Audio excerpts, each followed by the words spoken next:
இந்த மண்புழு உரம் போடுறோன்னு சொல்றது மாடி தோட்டத்துல வைக்கிறவங்க, வீட்டுல மண் இல்லாம விவசாயம் செய்யறவங்க, அவங்க மண்புழு போடலாம். மண்ணுல மண்புழு இருக்கு. குப்பைச்சாணிய போட்டா மண்புழு பெருகுது. இந்த வீட்டு தோட்டம், மாடி தோட்டம், 10 செடி 20 செடி இருக்கிறவங்க மண்புழு வாங்கி போடுங்க.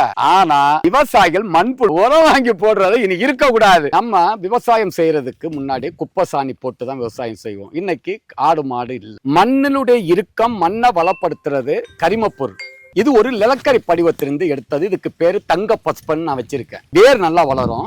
ஏக்கருக்கு 1/2 கிலோ to 1 கிலோ. ஒளி சேர்க்கை துரிதப்படுத்தும், பூச்சி நோய்க்கு எதிர்ப்பு திறன் கொடுக்கும், காய்க்காத பழம் காய்க்கும், பூக்கும், பூச்சிக்கு நோய்க்கு எதிர்ப்பு. ஆகையால் பசுமை பூமி விவசாயிகளுடைய லாப நோக்கோட குறைந்த விலையில் தரமான இந்த பூம்பும் பூஸ்டரை தயார் பண்ணி கொடுத்துக்கிட்டு இருக்கோம். இதுதான் இது இருக்கிறது. இதனுடைய செயல்பாடை இப்ப நம்ம நான் கையில எடுத்திருக்கிறத பாருங்க. மில்லிகிராம் இப்ப எப்படி வேலை செய்யுதுன்னு பாருங்க.